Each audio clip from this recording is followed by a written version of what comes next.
We call today's program in this series, The Lady is a Crook. I certainly hope the many ladies among our listeners won't take that title too seriously. In actual fact, the percentage of crime among the fairer sex is infinitely lower than among men. However, when the lady is a crook, she presents certain very special problems to Scotland Yard. That's what this program is about. Now, come on there, please. Move along. Nothing loiter here. Move along, please. The voice of the law. For if the lady is a crook, she's also sometimes a policewoman. Women have served as members of the police force for many years now, and at Scotland Yard they fulfill special duties which make them an irreplaceable part of Britain's crime-fighting organisation. Of course, Scotland Yard does not have a special women's criminal investigation department, but there's a big hand-picked group of women detectives. They are trained from the ranks of the uniformed women's police, and to be transferred to Scotland Yard is considered a great honour.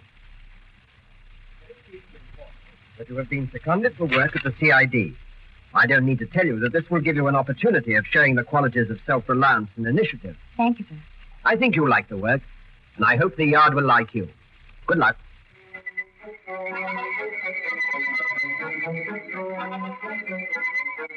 And what is that work? That can mean adventure and sometimes danger.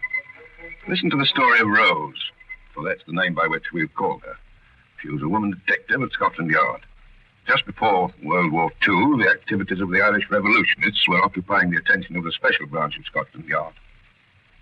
From the information at our disposal, we're confident that the men we want are living together at this house in the Euston Road. They are the ringleaders of the plot. However, the evidence we have isn't nearly sufficient for us to take action. We've got to get someone inside this house. Yes, sir. I believe you spent some years of your life in Ireland. Can you still put on an accent? Sure, no, and I can't, sir. How's that? Sounds all right to me. But it had better be good. They put an advertisement in the local tobacconist for a daily maid. I think they're likely to favour somebody from Ireland. You are going to apply for the job. I hope I get it. So do I. If you don't get it, it won't be for want of good references. I've just written them myself. And here are my references, sir. I hope I get the job. Mother needs the money, and being Irish, I thought you might say yes. And why should your being Irish make any difference? Well, you're Irish yourself, are you not? That's true. Do you know what the work is? To help in the house, I'd said. That's the idea. You'll do the daily work and you'll wait at table and any odd jobs. Can you keep your mouth shut? Why, yes, sir. And you better keep a still tongue about anything you hear in this house. You can start £1 a week, and you keep. You can start Monday. Oh, thank you, sir. Thank you very much indeed.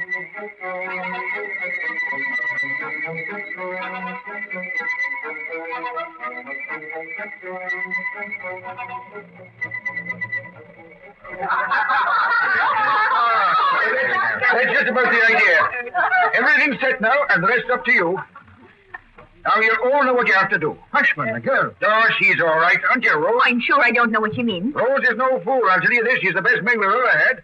A good worker and a good girl. She's a perfect treasure. I don't know what we'd have done without her. Oh, I know it answers the door. That's a good girl. Now, whoever it is, we're not in tonight. Very good, sir. I wonder where it is. I have a warrant to search this house. Stand back. Oh, no, it's the police.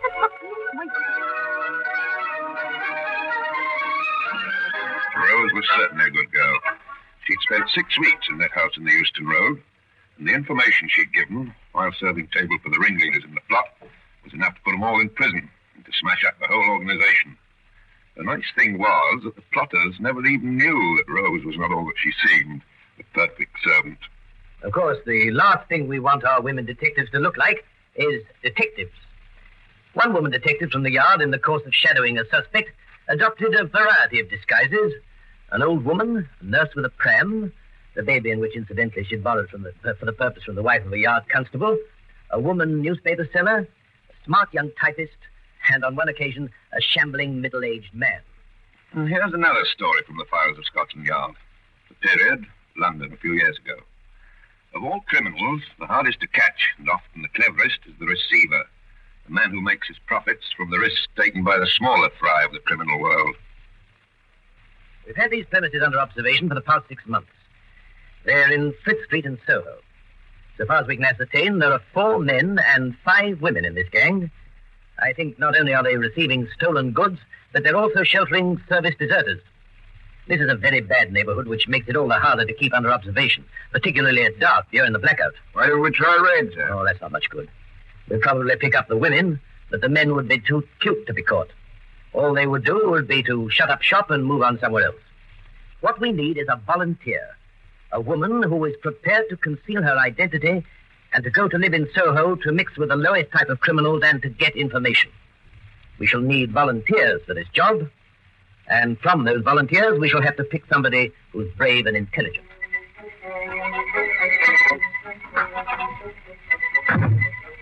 Want to see me, sir? That's right. Sit down, will you? You were among the policewomen who volunteered for a special assignment. Yes, sir. You know what the job is about? Only what's said in the notice, sir. Yes, I think you might be the type. You see, what we need is not only an intelligent girl, but one who is good-looking. Thank you, sir. And not afraid of danger. Are you afraid? If you mean, am I afraid of mice? Yes. That doesn't mean a thing. The best women police officer we ever had spent 6 months working alongside a murderer, and when the whole job was over, she told me the only time she was really frightened was when she found there were rats in the basement. Now, let's get down to business. You're going to live in Frith Street, Soho. You're going to make yourself look like the cheapest kind of criminal associate, a poor man's gangster's moll. You're going to live in Soho for months. You're going to mix with the worst kind of people. It'll be weeks, perhaps 3 months before you'll get results. You might never get results.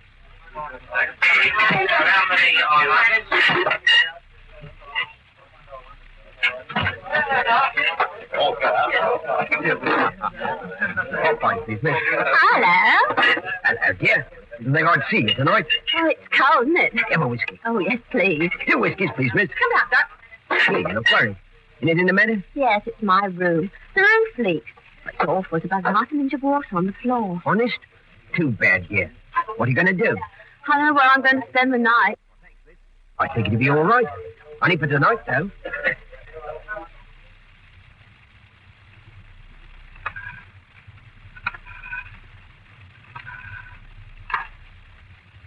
Give me extension 88. Inspector G. This is Denner here. I can't say much, but 10 o'clock tonight will be a good time. 10 o'clock tonight it will be. Right.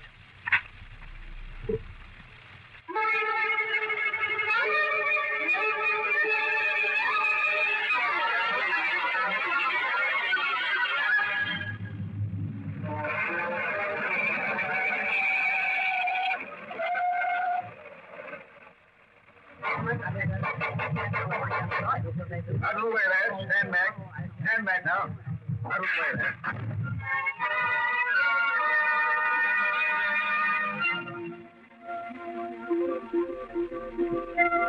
The result of that raid was the arrest of the 9 members of the gang and an immense amount of booty.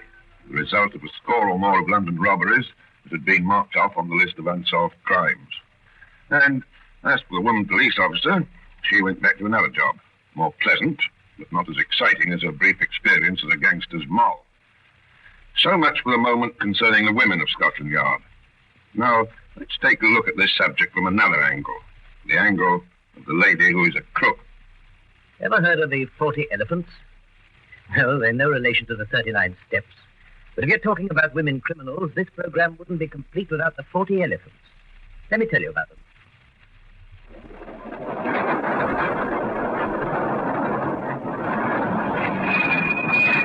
Elephant and Castle! All change for the Bakerloo line! Elephant and Castle! Mind the doors!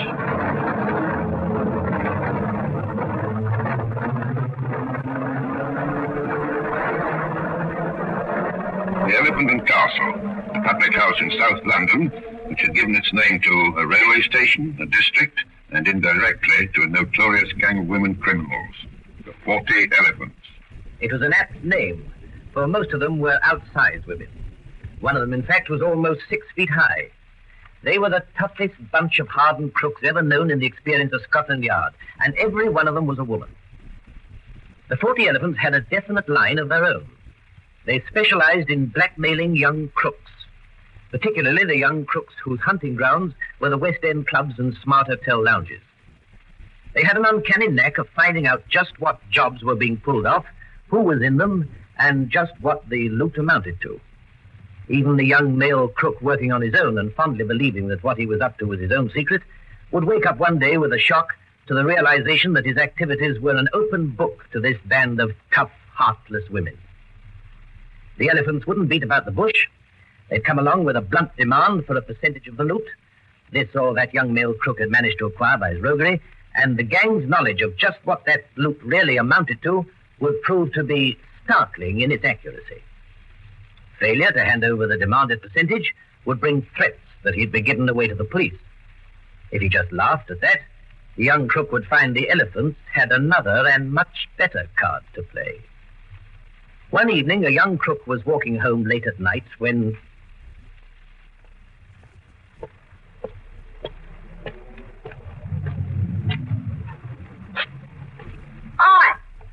Oi, you. What's the matter? Come here.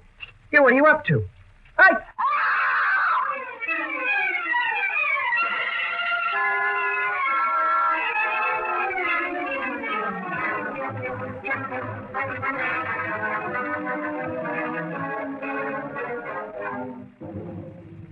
Sergeant Douglas here, sir.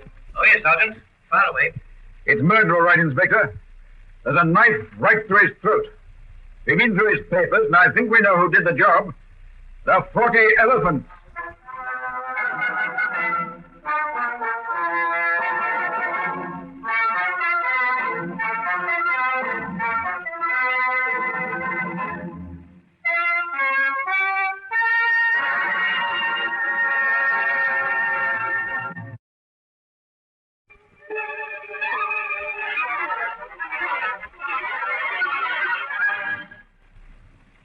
When the 40 elephants, a notorious gang of women criminals, resorted to murder, they took a step for which the whole resources of Scotland Yard were mobilized.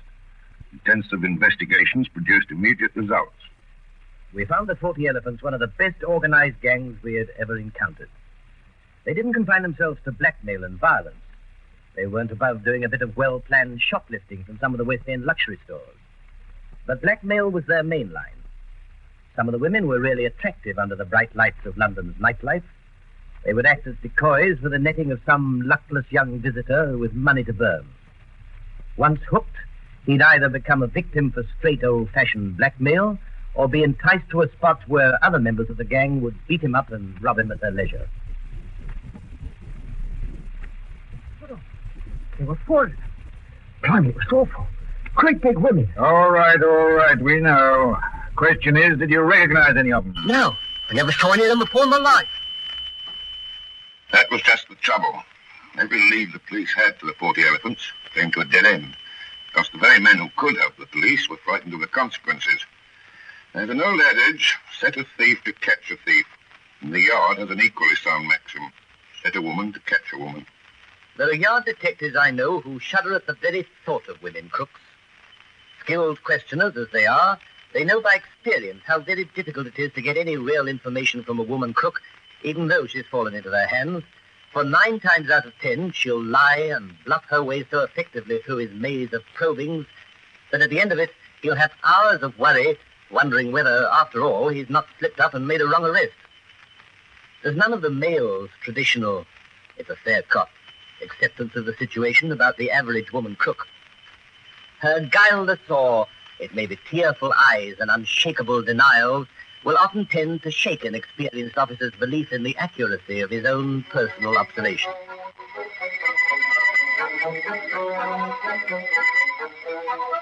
All right, I'll see her now. This way and there. Sit down. It's no good you asking me questions. I know your kind. Do you? Have a cigarette. You were arrested last night, weren't you? You should know. I was walking down the street. I've never been picked up by the police before. And yet you said you knew my son. Well, anyway, what's it got to do with you? Oh, nothing. You've been shopping, I gather. Why? Not the contents of your handbag, these. Well, I bought them. Did you? Used to have made the shop, wrapped them up on a short of paper. Not that short. And then you see there's somebody who saw you take them. Well, I didn't, so there. Of course, if you'd only been shoplifting, you'd probably only get 28 days. It's a pity it wasn't serious. What do you mean? Serious? Oh, it doesn't matter. I'm not supposed to tell you anyway. There, they got something on me. Here, listen, tell me. Go on, just tell me. No, I'm afraid I'm not allowed to. I can't tell you any more. It's not about the 40. What's about the 40 elephants?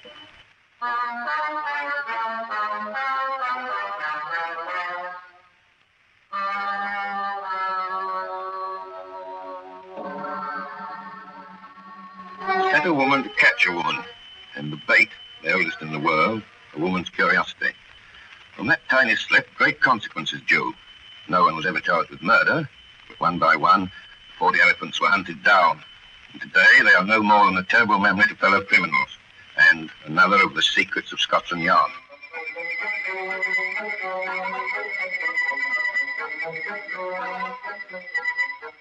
If the lady is a cook, she is a versatile one. In the Yard's records are the dossiers of quite a number of women who have turned to burglary and who've become quite expert at the craft. There was one who, caught red-handed, blandly confessed to having committed more than 300 burglaries in the area surrounding the small town on the outskirts of the capital where she lived with her husband, a most respectable artisan. She lived in that area all her life, and to all intents and purposes was just an average, hard-working housewife, taking great pride in her little home, shopping with her neighbors every day, paying her bills, and having apparently no interest in life other than the daily round of the industrious and contented woman of the suburbs. I've got to go now, Mrs. Bain. It's been so nice having a little chat with you. Will I be seeing you at the bridge club tonight? No, I'm afraid not. I've got a job.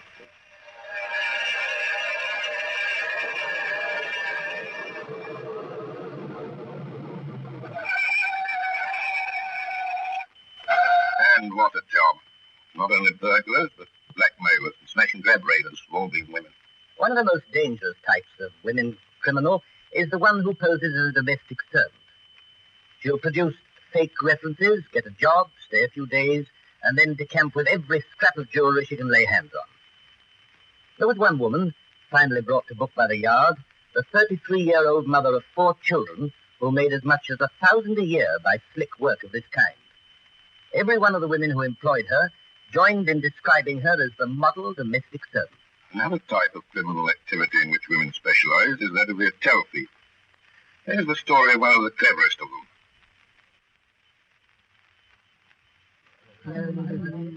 You have a reservation for Mrs. Plunkett. Just one moment, please. Oh, yes. A single room with sitting room and bathroom? That's right. I wrote you that I particularly like that corner suite on the 3rd floor. I've had it before. Yes, and you're very lucky.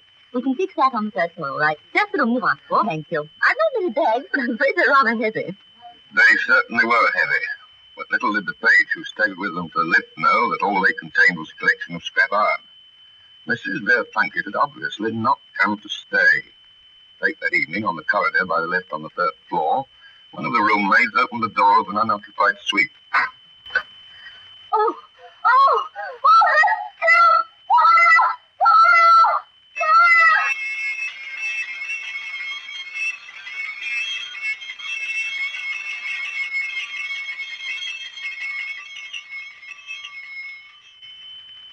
help! Now, everybody, please keep calm, There's absolutely no cause for alarm. A small fire was discovered on the 3rd floor and has already been put out. You're all quite safe to return to your rooms now, quite safe. Will everybody please go back to their rooms? There's no further cause for alarm. Here, I said there's somebody been in our room. Oh, look, but you're okay. Look at this wardrobe. Oh, my pie!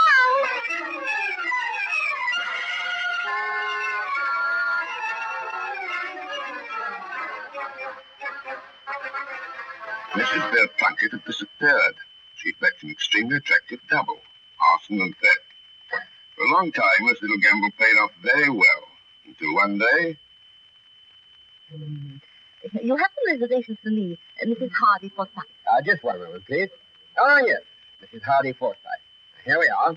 Oh, and there's a gentleman to see you. But I'm not expecting anyone. He's been waiting some time. Good morning, Mrs. Hardy Forsyth. But I don't know you. I know you. I'm from Scotland Yard.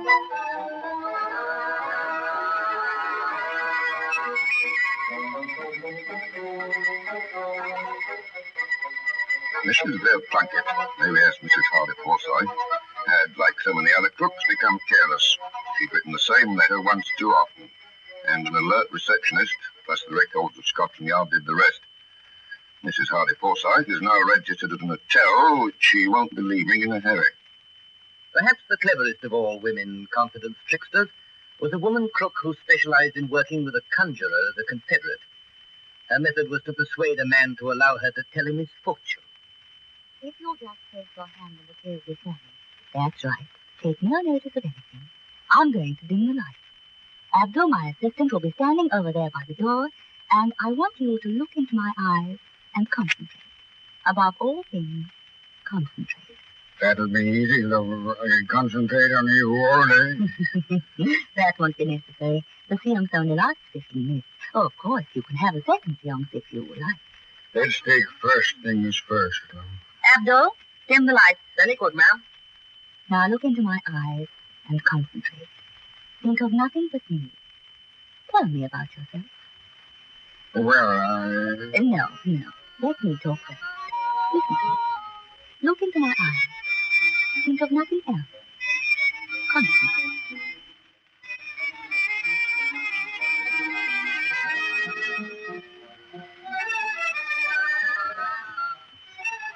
When the little seance was over and the victim had gone home, he found the contents of his pockets considerably lighter than before. Abdul had done a spot of concentrating, and his conjuring tricks had proved remarkably successful. If I had to say in one word the quality which makes women criminals the hardest of all to catch, I'd say it was nerve. Take this case. A suburban householder returned to his home one evening, opened the front door quietly, and quite unsuspecting, walked into his dining room to find... What's going on here? Oh, Who are you? oh, please. Please don't send for the police. What are you up to? What's that you've got in your hand? It's a chisel. I can see that. You're trying to break open that cupboard, eh? Yes. I don't know what the world's coming to when women start breaking into houses. I'll have to get her in charge of that. Oh, no. No, please don't do that. No use. Oh, you don't understand. I've never done it before. It's only because of Mary. Who's Mary? It's my daughter. She's only 8. Oh, where's your husband? Oh, I don't know. He left me years ago with no money and I owe the rent. Oh, it's so awful. There was nobody to turn to, so I did this. How old is he? Oh, I'm 19. Oh, I don't know what I'd say. I mean, I'm 56. I don't believe it. I don't believe a word. Oh, it's true. It's true. I swear it's true. If only you'd let me go just this once, I'd promise I'd go home to my uncle. He lives in the country. Why didn't you go home before? I wanted this last chance to get a job in London. That's why I had to pay the rent. Well, I suppose I can't help feeling sorry for you, but I'm going to let you go if you promise me you'll never see him again. Oh, yes, I promise. Oh, I can't take you now. All right. Come along with me. Now, when I open this front door and say goodnight to you, I don't ever want to hear from you again. And remember your promise. Oh, yes, all right. Oh, I'll take the bag with me. I left it here. All right. Now get along with you. Good night, sir. And God bless you. Good night. Oh, well, Christian thing to do, I suppose.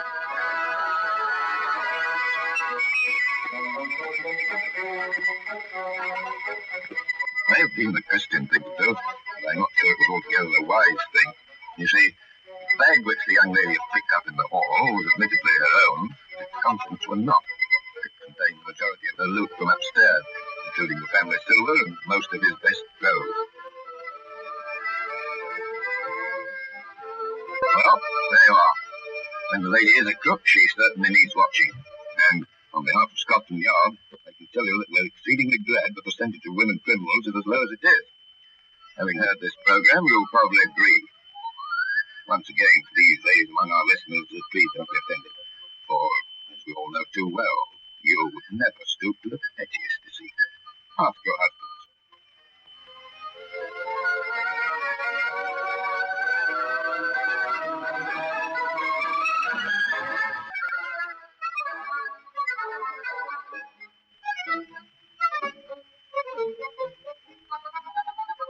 That's all for this week, and I look forward to the next occasion when I shall have the opportunity of telling you some more of this